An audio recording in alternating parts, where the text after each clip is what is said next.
Shalom, selamat pagi Bapak Ibu Saudara-saudara yang dikasihi oleh Tuhan Yesus Kristus. Jumpa kembali bersama saya Pendeta Eka di dalam renungan firman Tuhan pada hari ini, Senin 14 Februari 2022. Kiranya Bapak Ibu Saudara sekalian boleh mengalami sukacita dan damai sejahtera yang dari Tuhan, yang pastinya semua itu mendatangkan kebahagiaan. Puji nama Tuhan. Pembacaan kita pada hari ini sampai pada Mazmur yang ke-37. Kiranya firman Tuhan yang kita baca memberkati kita sekalian.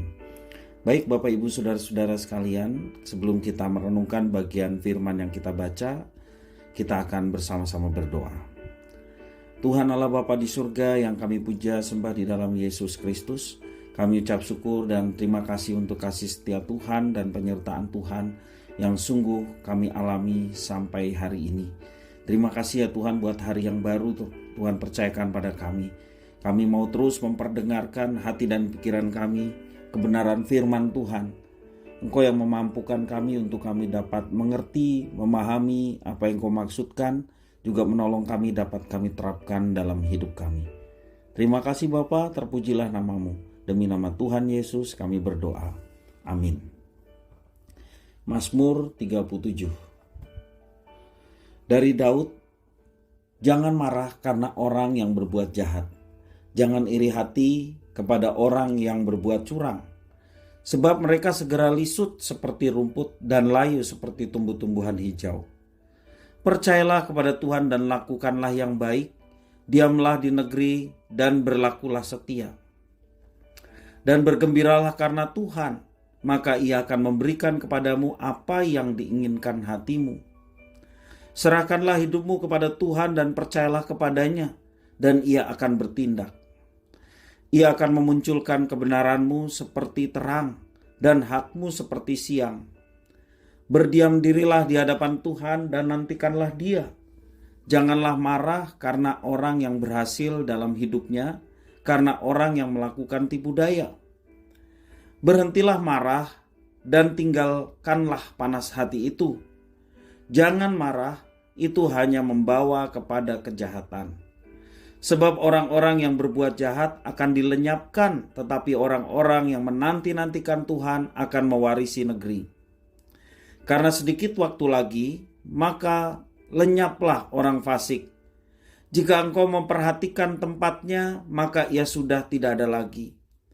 Tetapi orang-orang yang rendah hati akan mewarisi negeri dan bergembira karena kesejahteraan yang berlimpah-limpah. Bapak Ibu Saudara-saudara yang dikasihi oleh Tuhan Yesus Kristus, seringkali kita merasa kesal ketika kita melihat ada orang yang mendapatkan sesuatu atau menang atau meraih keberhasilan. Namun keberhasilan dan kemenangan itu dikarenakan kecurangan. Jengkel rasanya jika ada orang yang lulus karena mencontek ataupun mendapatkan contekan jawaban, bocoran dan lain sebagainya, yang intinya adalah bahwa orang tersebut curang. Sementara ada orang yang jujur namun kalah dan tidak lulus. Nah, peristiwa semacam itu bisa membuat orang merasa iri dan marah karena mendapat perlakuan yang tidak adil. Tetapi apa yang didapat dari kemarahan dan keirihatian itu? Tentu saja malah membawa kita kepada kerugian. Pemazmur mengajak kita untuk tidak marah atau tidak mudah marah, apalagi dengki terhadap orang yang berbuat jahat atau orang yang berbuat curang namun hidup mereka berhasil. Hal itu sama sekali tidak berguna, karena orang yang berbuat jahat dan curang akan lisut seperti rumput dan layu seperti tumbuh-tumbuhan hijau. Artinya kejahatan atau juga kecurangan mungkin saja membawa kesuksesan terhadap diri seseorang. Namun hal itu tidaklah abadi. Itu yang dimaksud oleh pemazmur. Cepat atau lambat, yang namanya kelicikan, kecurangan akan terungkap dan menjadi aib bagi dirinya. Misalnya ada seorang yang lulus ujian karena curang. Bisa jadi dia lulus dan nilainya baik daripada yang lain, bahkan tertinggi daripada yang lain. Di sini integritas orang yang tidak jujur diragukan dan mereka memiliki mental serta moralitas yang rendah. Sedangkan orang yang jujur, walaupun kalah dari orang yang berlaku curang, setidaknya ia bertindak benar dan menjaga hati nuraninya untuk tetap suci dan bersih. Bapak Ibu saudara-saudara yang dikasihi oleh Tuhan, tidak ada alasan bagi siapapun untuk marah dan iri terhadap orang-orang yang demikian. Selama kita berjalan dalam kebenaran Tuhan dan terus berbuat jujur, kualitas mental dan moral kita tidak bisa disandingkan dengan orang-orang yang licik dan curang. Selama kita hidup jujur, maka tidak perlu marah atas keberhasilan yang diperoleh oleh orang lain, walaupun orang lain memperolehnya dengan curang dan licik. Jikalau kita marah, pemazmur justru menyebutnya sebagai sesuatu yang merugikan kita, karena kemarahan hanya membawa kita kepada kejahatan. Bait yang ke-8. Lalu buat apa kita marah? Jika kemarahan itu hanya mendorong kita untuk melakukan kejahatan.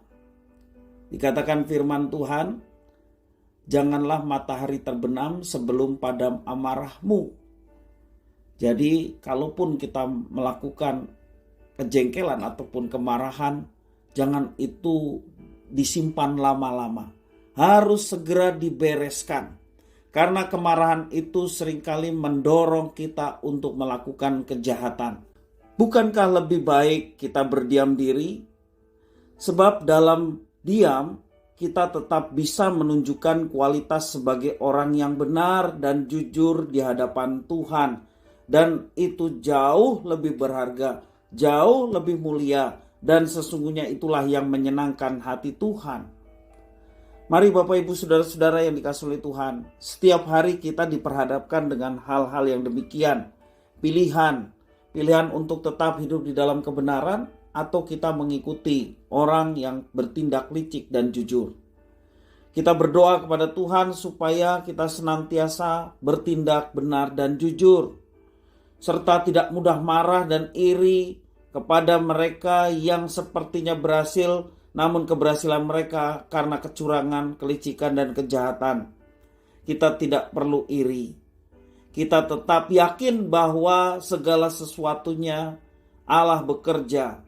Dan ketika kita meyakini itu dan hidup di dalam rencananya, maka janjinya kebaikan itu akan dinyatakan bagi setiap anak-anaknya yang tetap menjaga hidup dalam kebenaran dan hidup seturut dengan rencana dan kehendaknya.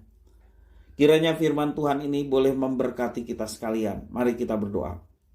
Tuhan Allah Bapa di surga, yang kami puja, kami sembah di dalam Yesus Kristus. Kami sungguh bersyukur dan berterima kasih atas firman Tuhan yang mengajarkan kami untuk tetap bersikap jujur dan benar di hadapan Tuhan.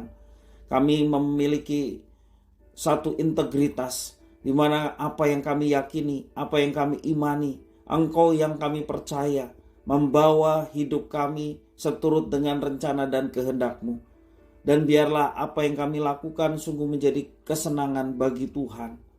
Ya Tuhan, biarlah Tuhan juga menjaga hati kami sehingga kami tidak mudah iri terhadap keberhasilan orang lain. Keberhasilan yang dikarenakan kejahatan ataupun ketidakjujuran. Tapi biarlah kami tetap meyakini bahwa ada rencana Tuhan yang mau Tuhan nyatakan dalam kehidupan kami. Sehingga kami tetap yakin, tetap berjalan dan tetap semangat. Karena ada Tuhan yang membimbing, menyertai dan memberkati. Terima kasih ya Tuhan, inilah doa permohonan ucapan syukur kami atas firman Tuhan. Demi nama Tuhan Yesus Kristus kami berdoa. Haleluya. Amin.